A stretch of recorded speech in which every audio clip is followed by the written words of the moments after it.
राजनीति से काम तक,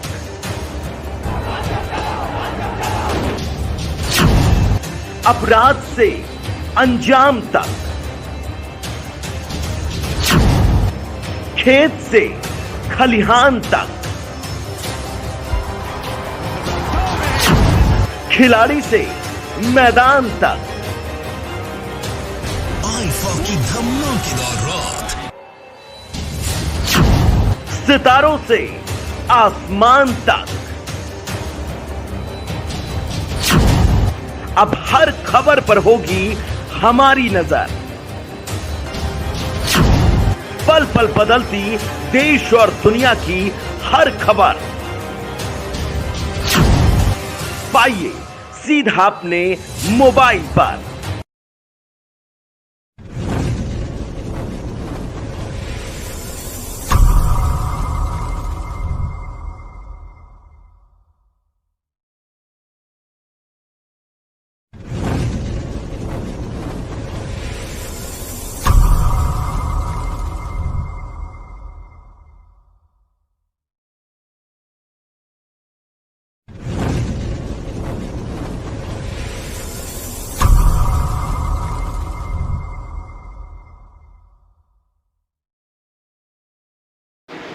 यमुनानगर हरियाणा से हमारे संवाददाता योग दिवस के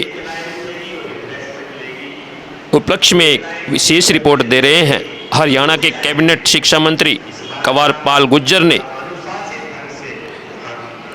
योग दिवस के अवसर पर अपने क्षेत्र की जनता के साथ मिलकर योग किया और योग दिवस के उपलक्ष्य में अपने विचार व्यक्त किए। हमारे संवाददाता की यमुनानगर से योग दिवस पर विशेष रिपोर्ट।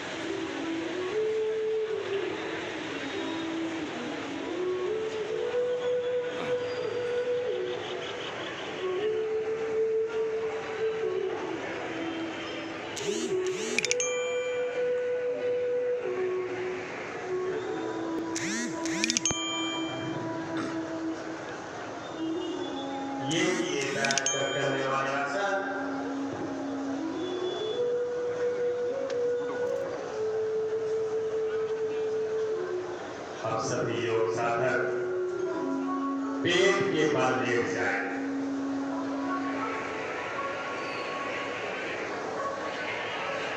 बच्चे शोर न करें, आराम से लेट जाए।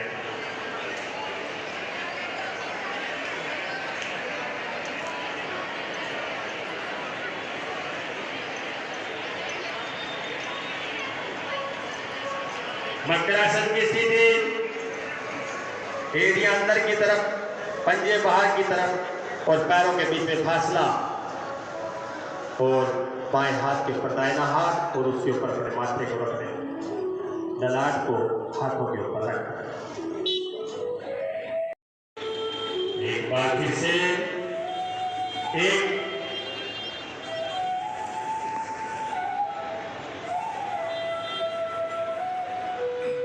तो वापिस आ जाए, चक्रासन में विश्राम करें।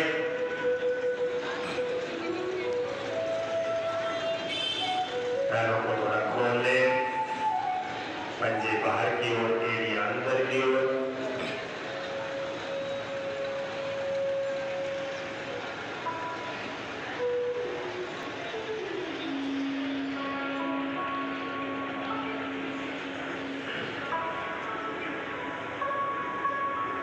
Next poster सर्वासन। सरल में गिनती एक कीट होता है, पतंगा होता है, उस शेप में शरीर को लाने के होता है, जठराग्नि को बढ़ाता है। वापिस आलू को सीधा कर देंगे।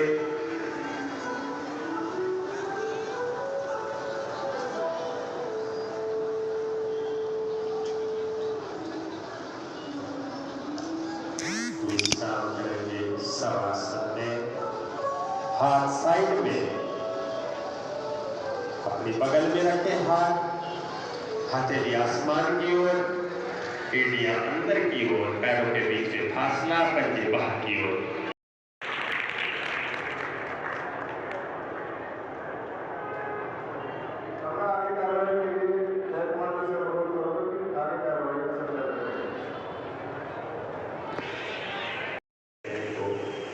बहुत ही लाभकारी लोगों के लिए, लेकिन किसी को कोल्ड है, कफ है, टॉक्सिक प्रॉब्लम है, तो इसको नहीं करेंगे। एक बार करके जीवन कर लेंगे, श्वास को रोकेंगे और फिर दोनों नासिकाओं से छोड़ देंगे। इसको 2 बार करेंगे, एक बार फिर से दोहराएं।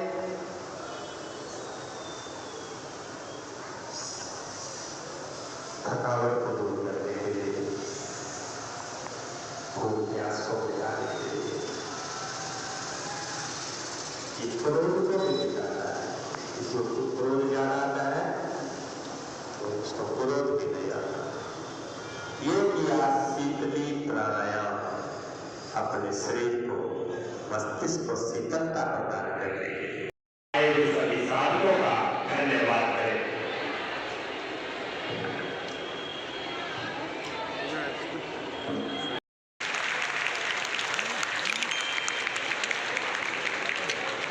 अब मैं माननीय शासन और करोड़ा की आज की विशिष्ट अतिथि हमारे माननीय विधायक श्री घनश्याम दास अरोड़ा जी को देकर सम्मानित करें।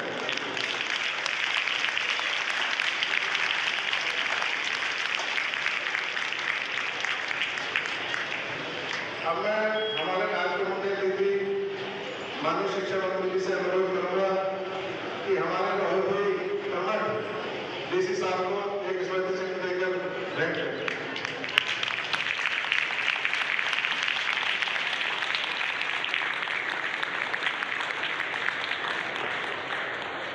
अब हमारे इस कार्यक्रम के आयोजन में योग क्षेत्र में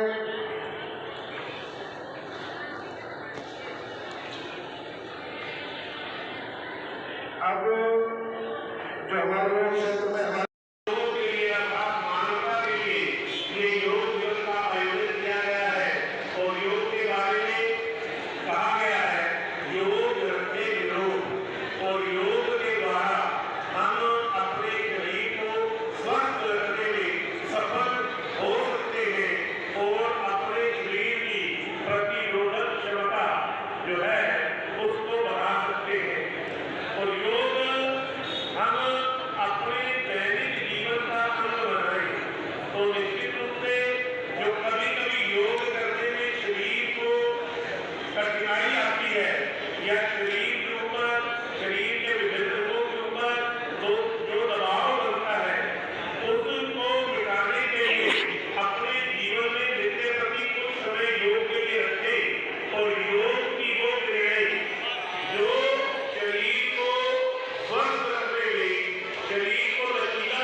मैं सभी को जो अंतर्राष्ट्रीय योग दिवस है इसकी सभी को बहुत बहुत बधाई, बहुत बहुत शुभकामनाएं। और जिस प्रकार से माननीय नरेंद्र मोदी जी के नेतृत्व में योग दिवस जो है पूरे विश्व में मनाया जा रहा और इसकी उपयोगिता आज पूरी दुनिया में बढ़ रही है, तो उसके लिए माननीय प्रधानमंत्री की बधाई के पात्र हैं। और जहाँ तक हम देखते हैं कि शरीर को स्वस्थ रखना, शरीर के साथ साथ इसमें मन, आत्मा सब कुछ, केवल शरीर नहीं है, लेकिन बाहर शरीर जो है वो केवल शरीर दिखाई देता है। तो जो हमारे दूसरे व्यायाम हैं वो शरीर को तो स्वस्थ रखते हैं, लेकिन मन भी स्वस्थ ही हो। तो योग जो है वो एक ऐसी विधा है जो शरीर को भी स्वस्थ रखती है और मन को भी स्वस्थ रखती है। सर आप मैं समझता हूँ कि बहुत ही उपयोगी और बहुत ही ज़रूरी है हमारे लिए। सर मैं ये मानता हूँ 8 साल के अंदर जो ये योग का कार्यक्रम चला है उससे कितने लोगों को आपको मानता है कितने % लोगों को लाभ नज़र आता है? देखिए बहुत बड़ी संख्या में जहाँ हमारा योग दिवस की वजह से प्रभाव पड़ा वहीं और भी बहुत सी संस्थाएं वैसे तो काम कर रही है योग में, लेकिन स्वामी रामदेव जी ने जो काम किया तो उससे इसकी लोकप्रियता बहुत बढ़ी। और आज मैं समझता हूँ कि मैक्सिमम घर ऐसे हैं जहाँ लोग योग करते हैं, भले ही वो संख्या में सारे ना हो लेकिन घर में कोई ना कोई 1 2 3 लोग करते हैं। को लेकर जो विरोध हो रहा है उसको आप कैसे? बिल्कुल गलत है, बिल्कुल युवाओं के हित का फैसला है। जो भी हमारे सेना के अधिकारी हैं उन्होंने बहुत लंबा टाइम लगाया कि सोच विचार करके इस योजना को वो लेके आए हैं और इससे युवाओं को लाभ है। यानी कि +2 करने के बाद कोई भी लड़का है वो सेना में ज्वाइन कर सकता है और 4 साल के बाद उसको डिग्री मिलेगी, वो अपनी ग्रेजुएशन भी पूरी कर लेगा और साथ ही उसके पास एक अनुभव भी होगा, बहुत अच्छा अनुभव होगा, उसकी फिटनेस अच्छी होगी, वो अनुशासित होगा। जहाँ भी वो जाएगा निश्चित तौर से उसको प्राथमिकता के तौर पर उसको लेंगे लोग, चाहे वो प्राइवेट फर्म है, प्राइवेट कंपनियाँ हैं, सरकारी हैं, पुलिस है, कहीं भी होगा उसको एक महत्व मिला गया है कि इसकी 4 साल की ट्रेनिंग है और ये एक अनुशासित होगी और साथ ही उससे काफ़ी अच्छी राशि भी मिलेगी। अगर वो आगे पढ़ाई भी करना चाहता है तो उसमें भी उसका लाभ रहेगा और अगर अपना काम भी करना चाहता है उसमें भी उसका लाभ रहेगा। मैं तो समझता हूँ कि बहुत अच्छी योजना है। ये केवल विरोध के लिए विरोध है और अगर आप ध्यान से देखोगे भी तो विरोध करने वाले वो नहीं हैं जिन्होंने भर्ती होना, विरोध करने वाले वो हैं जिनकी उम्र 30 से ऊपर हो चुकी है। सर क्या जो विरोध कर रहे हैं उनको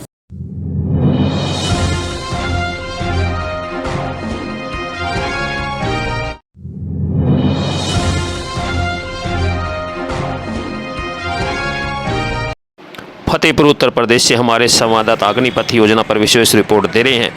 पुलिस ने अग्निपथ योजना के विरोध में उपद्रव से निपटने के लिए पूरी मुस्तैदी के साथ कमर कस ली है और चारों तरफ से सुरक्षा व्यवस्था चकाचौंध करने के लिए हर संभव प्रयास किए हैं। वहीं दूसरी तरफ से हमारे संवाददाता बनारस वाराणसी से आपको विशेष रिपोर्ट दे रहे हैं कि अग्निपथ योजना के विरोध में युवाओं ने जो उपद्रव मचाए हैं जिससे ट्रेनें रद्द हुई हैं और आम जनता को भारी हमारा आके वहाँ 4 दिन हो गया, खामियाजा भुगतना पड़ रहा है। हमारे संवाददाताओं ने यात्रियों से बातचीत कर उनकी आने वाली परेशानियों के विषय में चर्चा की। उसके बदले में दूसरा टिकट खोजा, रिजर्वेशन भी नहीं हो रहा है यहाँ। कब से कहाँ पे हैं आप? अभी यहीं है स्टेशन पे। स्टेशन पे ही 2 दिन से बैठे? हाँ। कितनी दिक्कत हो रही परिवार है? परिवार के साथी है मालिक, पर दिक्कत तो बहुत हो रही है, लेकिन करे क्या। और जनरल टिकट भी यहाँ कहीं सही से नहीं मिल रहा। पता चल रहा है कि यहाँ पूछ रहे हैं तो कोई बताने वाला भी सही से नहीं है। क्या बताया जा रहा है टिकट मिलेगा, कब जाएगा ट्रेन जाएगा? आरपीएफ से पूछ रहे, आरपीएफ बोल रहे उस तरफ जाओ, काउंटर में पूछ रहे तो उस तरफ जाओ, लोग ऐसे ही बोल रहे हैं। अभी ट्रेन का तो कोई ठीक ठाक नहीं है, जाए कैसे? बैठे रहेंगे। अब देखे क्या करे। क्या आपको नहीं लगता ये जो छात्र ट्रेन फूंक रहे हैं इससे आप लोगों को परेशानी हो रही है? बहुत परेशानी हो रही है जी। ये सब काम हो रहा है? पढ़े लिखे छात्र अगर ऐसा करेंगे तो जो अनपढ़ न पढ़े लिखे हो, कुली कबाड़ी काम कर, वो क्या करें? उनको जब परेशानी होती है क्या करें? तो ये गलत हो रहा है। तो बहुत गलत हो रहा है। अगर उनको करना ही है प्रदर्शन, धरना करना है, जाए डीएम सीएम बंगला वालों का घेराव करे, बड़े बड़े अफसरों का आना जाना बंद कर दे। हम जैसे गरीब आदमियों का यहाँ वहाँ जाना आना बंद करके क्या मिलेगा उन्हें?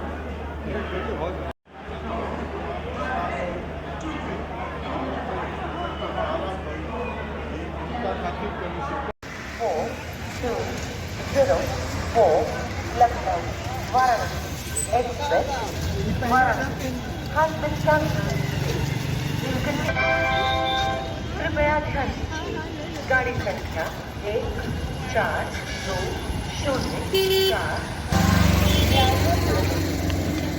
नंबर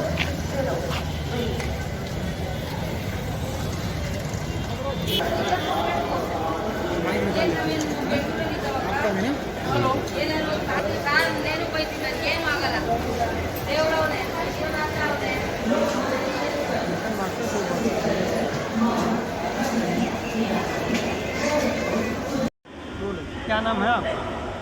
क्या नाम है? मैं आर्मी से रिटायर्ड हूँ, एक्स कैप्टन हूँ। क्या कहना चाहेंगे जिस तरह से ट्रेनों को जलाया जा रहा है, बसों को शीशे तोड़े जा रहे हैं? ट्रेन और बस नहीं जलाना चाहिए, प्रोटेस्ट करिए, अपनी बात रखिए, अपनी बात सरकार तक ले जाइए, बताइए उनको कि भाई ये गलत हो रहा है, जो आपकी मन में भाव हो।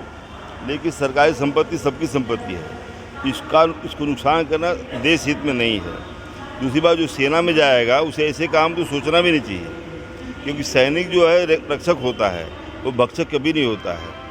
तो सैनिक का कर्तव्य है कि वो ये चीज़ सीखे कि वह जो है आगे जाकर ऐसा काम करे कि समाज की देश सेवा कर सके। आज ट्रेनें जलाने की वजह से बहुत से लोग परेशान हैं, स्टेशनों को बैठे तमाम बहुत लोग यहाँ स्टेशन में परेशान हैं। भोजन तक उनकी व्यवस्था नहीं हो पाई ठीक से, कैसे रहेंगे यहाँ लोग। और बहुत दूर दूर जाना है, दिल्ली जाना है, कहाँ जाना है, सब ट्रेन लेट है या रद्द हो गई है। तो उनकी सुविधा के लिए ये सब गलत बात है। एक आम नागरिक एक देश के हित में ऐसा काम नहीं करना चाहिए। क्या नाम है आपका? महेश्वरी पांडे।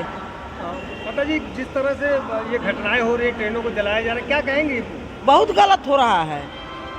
ट्रेन नहीं जलाना चाहिए, बस नहीं जलाना चाहिए। आप उन्हें पर रखो कि नहीं, सरकार के रखो कि नहीं, गलत हो रहा है। बाकी ट्रेन नहीं जलाना चाहिए, न बस जलाना चाहिए, गलत हो रहा है, बहुत गलत है। यात्री परेशान है, यात्री लोग बहुत परेशान है। हम खुद परेशान होकर के दो को टेम्पू पकड़ के हम यहाँ बनारस तक पहुँचे हैं। कहाँ जाना है आपको? जाना है मुझे, इंदौर जाना, नंदगंज से आ रहे हैं, 2 टेम्पू पकड़ के आ रहे हैं। इतना नहीं, बस गाड़ी कुछ नहीं है, पूरा सुना है इतना। माता जी, आप एक सैनिक परिवार से यहाँ बता रही थी अभी, क्या ये उचित है? इस तरीके का बर्ताव छात्रों का ये उचित है, ये सही है? नहीं भैया, ये तो है, लेकिन हम कह रहे हैं कि बस नहीं जलाना चाहिए, गाड़ी नहीं जलाना चाहिए, जाम नहीं लगाना चाहिए, ये गलत बात है। आप हाँ रखो कि नहीं, बरसात सरकार 4 साल के लिए गलत है। क्या नाम है भैया? मेरा नाम आशीष शर्मा है। आशीष शर्मा। कहाँ से आए? भैया मैं कानपुर से आया हूँ। वापस कानपुर जाना? जी हाँ। बाबा का दर्शन करने आए थे? बिल्कुल करने आए थे। तो अब ट्रेन क्या पता चला, कब ट्रेन? ट्रेन कई ट्रेनें तो लेट चल रही हैं और कई कैंसिल्ड हो चुकी हैं। अब अभी जो ट्रेन है वो भी शाम को है, वो भी लेट चल रही है, करीब 6-7 घंटे लेट चल रही है। कब से आप वेट कर रहे हैं? हम लोगों को 3 घंटे तो हो चुके हैं। कितने लोग हैं आपके साथ? 7 लोग हैं, बच्चों को मिला के 9 लोग हैं। तो मतलब 9 लोग यही, काफ़ी गर्मी भी है और आप लोग इंतजार कर रहे हैं। ये प्रोटेस्ट जो चल रहा है छात्रों का, इसकी वजह से ये चीज़ें हो रही है, तो क्या लगता है आपको? नहीं करना चाहिए लोगों को, ऐसा नहीं करना चाहिए। ऐसा अगर आप कर रहे हैं तो अपने देश के लिए और अपने खुद के परिवार के लिए नुकसानदायक सिद्ध हो रहे हैं। कहीं ना कहीं उनके परिवार भी तो कहीं गए। बिल्कुल बिल्कुल बिल्कुल। क्या उनको क्या कहना चाहिए? नहीं करना चाहिए उनको। और कोई भी अगर गवर्नमेंट के द्वारा नीति बनाई गई है तो उसको पहले समझना चाहिए कि उससे हमें क्या बेनिफिट्स हैं। अगर आपको बेनिफिट नज़र नहीं आते हैं तब उसके लिए प्रोटेस्ट करें। प्रोटेस्ट करना तो आसानी से और भी दूसरे तरीके बिल्कुल हैं कि प्रोटेस्ट करने का तरीका ये नहीं होता कि आप जो सरकारी संपत्ति है उसको आप क्षति पहुंचाएं। प्रोटेस्ट करने का बहुत सारे तरीके होते हैं। आप अनशन कर लीजिए, आप धरने पे बैठ जाएं, आप धरने पे बैठ के अपनी बात को मनवाएं, लेकिन ये नहीं कि तोड़ फोड़ कर दें, ट्रेनों में आग लगा दें, बसों में आग लगा दें, पटरियों को उखाड़ दें। ये तरीका सही नहीं होता है। पूरा पैसा मिला? 780। कितने का टिकट है? टिकट है 780 का पैसा है। 780 का आने का, ये जाने का था टिकट।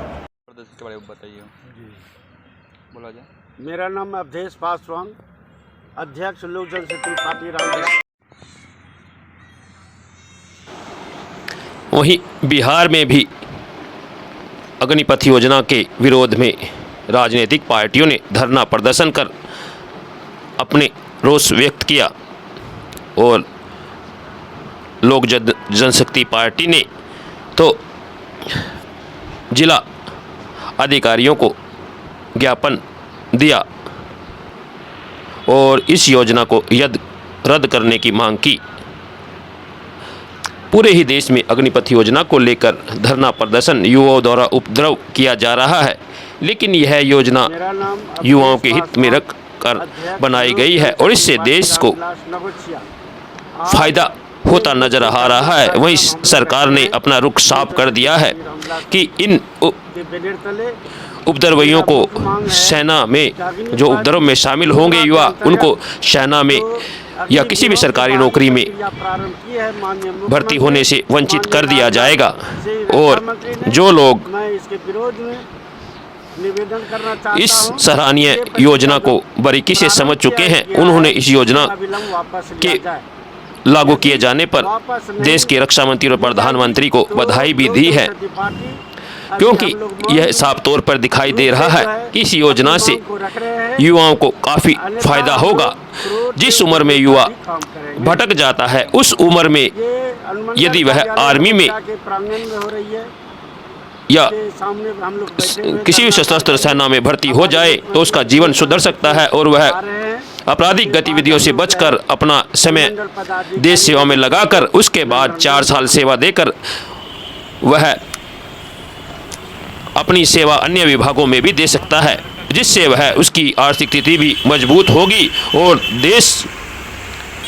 देश का युवा एक नए आयाम की ओर अग्रसर होगा। सरकार की यह पहल बहुत सराहनीय कदम है।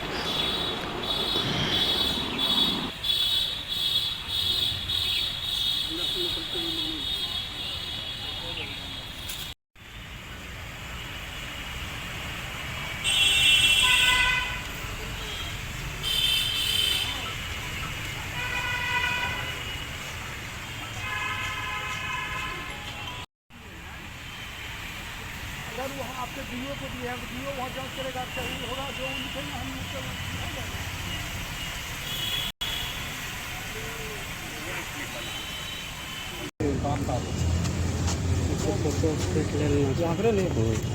हाँ अंदर से निकलते लिए है ना।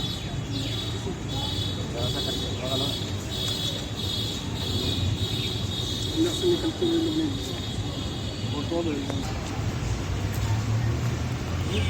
कल हम कहते हैं कि पूरे प्रोग्राम में नहीं रहना था, तो वहाँ आकर के कहाँ जाना था, कमाल करते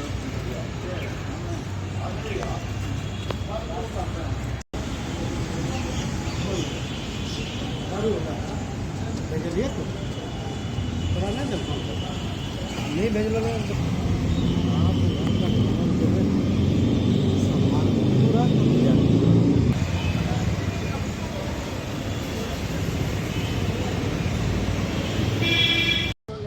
सभी जितने भी जिला मुख्यालय हैं, माननीय प्रधानमंत्री जी के द्वारा जो 17 से 21 वर्ष लोगों को कहा कि जो है आप लोग को सेवा देना होगा फौज में, निश्चित रूपेण कहीं ना कहीं छात्र के भविष्य के साथ खिलवाड़ होगा। छात्र अगर ज़रूरी नहीं है कि सभी लोग फौजी बने, किसी को आईएएस बनना है, किसी को आईपीएस बनना है, किसी को बीपीएससी कंप्लीट करना है। हर एक विभाग को चाहिए कि हर एक विभाग में लोग नौकरी लें, और ये निर्णय भारत सरकार का ये निर्णय बिल्कुल निराधार है। इसलिए निराधार है क्योंकि हर एक सेक्टर में लोग जाना चाहते हैं, और ये फैसला तानाशाह फैसला है। इसके विरोध में हम लोगों ने डीएम साहब को आकर ज्ञापन सौंपा, और डीएम साहब ने हम लोगों को आश्वासन दिया है कि निश्चित रूपेण इसको हम आगे फॉरवर्डिंग करेंगे।